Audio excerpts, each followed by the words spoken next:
Hello everyone, my name is Caroline Graybeal, and today I'll be presenting my research on the complete mitochondrial genome of the Atlantic sharpnose shark, Rhizoprotodon terranovae.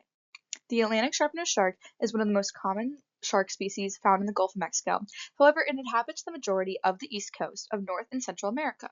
Specifically, it can be found as far south as Honduras and as far north as Canada.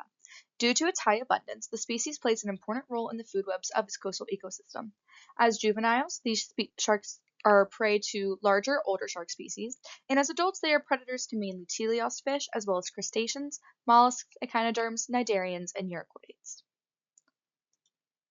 Currently, the population of the Atlantic sharpnose shark is considered to be of quote least concern by the International Union for Conservation of Nature, aka the IUCN. However, its population has been decreasing over the past 30 years.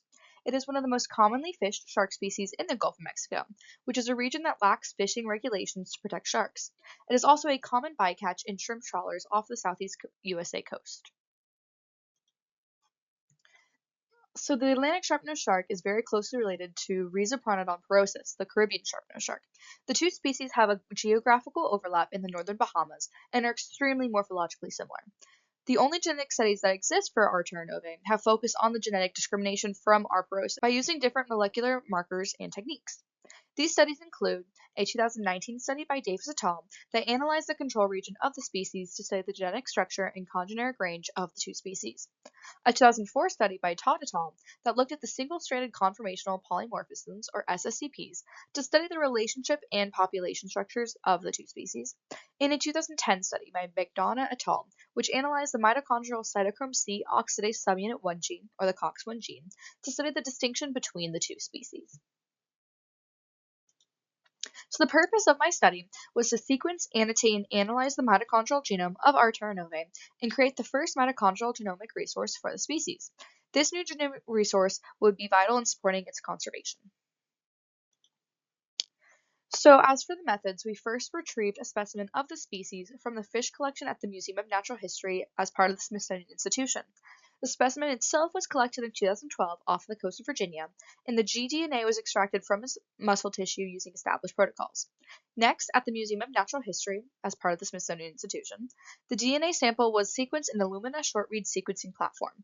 The mitochondrial genome was then assembled using the software GetOrganome. Next, the newly assembled mitochondrial genome was annotated using the program Mitos2, which is accessible from the Galaxy Europe platform. I then visualized the genome using the Genome VX software. The nucleotide composition of the whole genome and each individual gene was calculated using the MegaX software. So during this analysis, we studied the nucleotide usage of the whole mitochondrial genome. I also studied the codon usage in the protein coding genes using the codon usage tool in the Sequence Manipulation Suite web server, and calculated the relative synonymous codon usage, or RSCU, using the EZ codon tool in the EZ-Mito web server.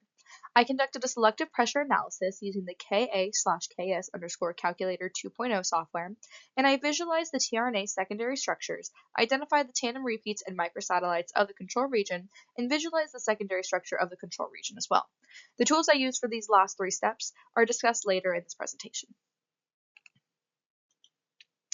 So during the study, we compared the details of our mitochondrial genome of R. terranovae to that of other closely related species, specifically species whose mitochondrial genomes have already been annotated and analyzed. Those include all these species here, which are all in the greater family Carcharhinidae. And now the rest of this presentation will be dedicated to the results of the study. So as for the overall composition of the mitochondrial genome, it is 16,707 base pairs long. And the genome contains 22 tRNA genes, which are purple on this circular map, 13 protein coding genes, and 2 RNA genes, which are red on the circular map. The gene composition, order, and heavy and light strand status of R. terranovae is identical to closely related species in the family Carcharhinidae.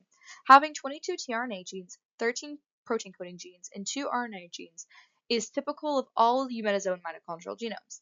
In comparison to other species, the genome length is not identical, however it is within range of the closely related species. Of these species that I looked at, the smooth hammerhead shark, Sphaerna zygana, had the greatest base pairs of 16,731, while the shortest genome belongs to the Pacific spade-nosed shark, Scoliodon macrorhynchus, with 16,693 base pairs. Next, the mitochondrial genome of my species is AT-rich, and as visualized on that pie graph there, and it's similar to that of other closely related species as well. I also studied the codon usage in the protein coding genes. So on this graph that you see here, on the y-axis is the count of each codon in the protein coding genes, and on the x-axis is all of the codons.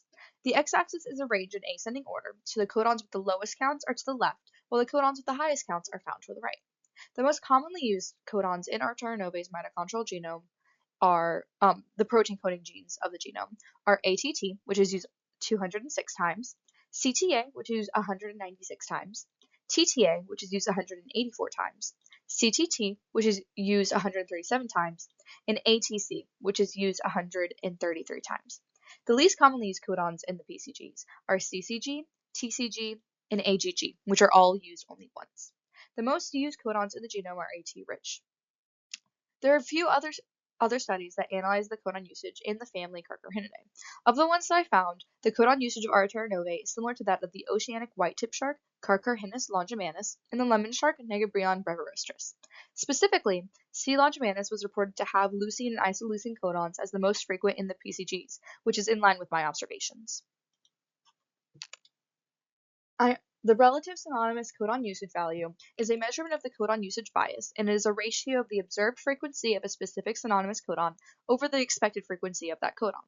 So on this graph, on the y-axis are the RSCU ratios for each codon, and on the x-axis are the 20 amino acids that are commonly found in proteins, and they are listed in their one-letter abbreviations in alphabetical order. Codons for the same amino acid are all found in the same column, and the ratios are all stacked together and add up to the number of codons for that amino acid. For example, here on the leftmost side is alanine, which there are 4 codons for alanine, and the column goes up to 4. So overall, I found that the synonymous codons were not used proportionally, and that AT-rich codons were used more often than GC-rich codons among synonymous codons.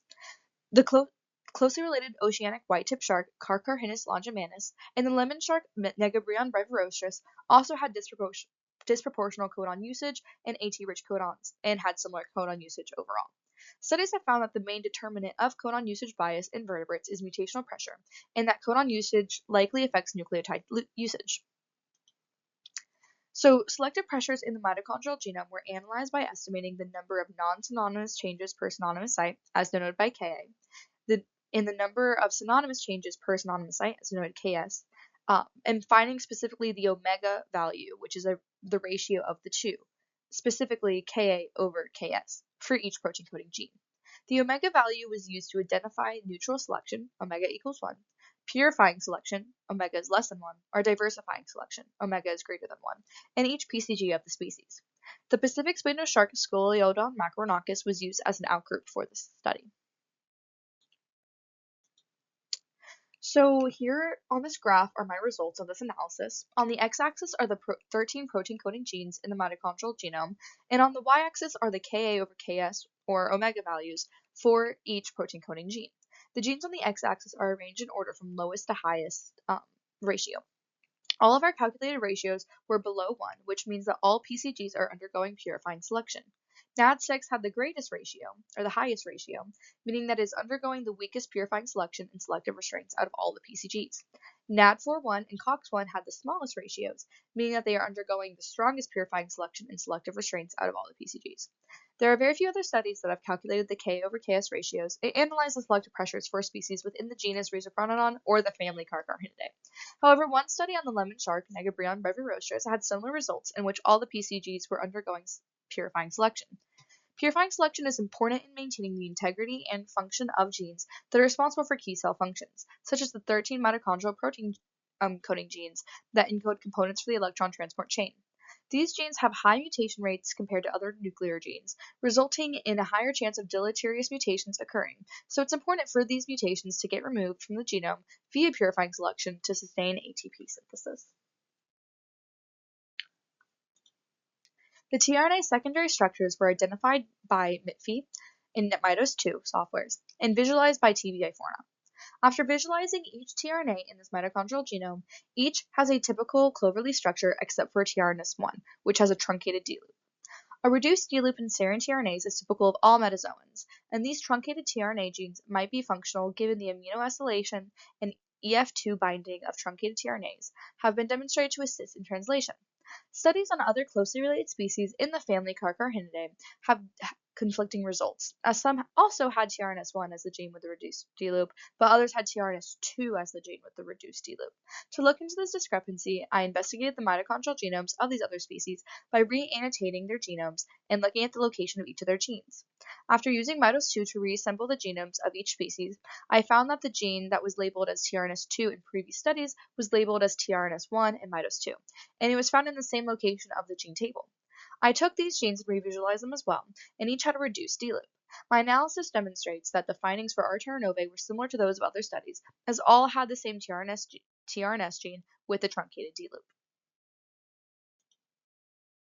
We found the control region to be in between the tRNP and tRNF genes in this genome. It is a total of 1,068 base pairs long. Using the tandem repeats finder web server, 3 tandem repeats were found in this region, all of which are AT-rich, as indicated on table 2 to the left. Using the microsatellites repeat finder web server, we found 11 microsatellites, 10 of which are AT-rich, as indicated on the table to the right, and this one circle is the only one that was not AT-rich. There are only a few other studies that have analyzed the control region of elasmobranchs. In studies for closely related species, there were no consistent patterns in microsatellite or tandem repeats. Variable numbers of tandem repeats and microsatellites were found in the blue shark Priones glauca, and no tandem repeats were detected in the mitochondrial control region of the Pacific spade-nosed shark Scoledon macrorhynchus, the lemon shark Nega prion brevirostris, and the pig-eye shark Carcharhinus amboinensis. We used the RNA fold web server to generate 2 predicted secondary structures of the control region, both of which contain large numbers of stem loops and a variety of lengths. Once again, there are a few other studies that we can compare our findings to. Closely related species, specifically the scalloped hammerhead shark Sphaerna lewini and the lemon shark Negabrion brevirostris, revealed the presence of numerous and various hairpins as well. Future detailed studies on the structure of the control region are needed to improve the understanding of its role in mitochondrial replication and transcription in sharks. After the sequencing, annotation, and analysis of the studied mitochondrial genome, we found that the mitochondrial genome of the Atlantic sharp-nosed shark, R. novae, has an identical gene composition to closely related species, as well as similar patterns of protein-coding gene codon usage, tRNA secondary structures, AT nucleotide dominance, and PCG purifying selection. Our study is the first genomic resource for the R. novae species, and it will be a valuable tool in studying the phylogeny and systematics of the species. It is important to monitor the Atlantic sharp-nosed shark population to be aware of significant population changes.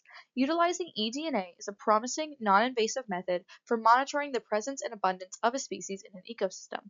This is done by taking environmental samples, such as ocean water, and using the genetic fragments found in the sample as markers for the species in the area that the sample was taken. This is especially useful for monitoring threatened and endangered species, as sample collection requires no physical contact with the species being studied. For the Atlantic sharp-nosed shark, using eDNA to monitor populations will be a valuable tool in supporting the conservation of the species in the face of possible future population decline. My study has generated for the first time a mitochondrial genome that can be used as the reference in future eDNA studies focused on biomonitoring R. novae and other shark species off the coast of South Carolina and in the Atlantic Ocean. And to conclude my presentation, I would love to give a huge thank you to Dr. Antonio Beza for being my mentor during this project, for being patient with me and providing me with much guidance. I would also like to thank Clemson Creative Inquiry and the Clemson Honors College for making this research possible. Thank you.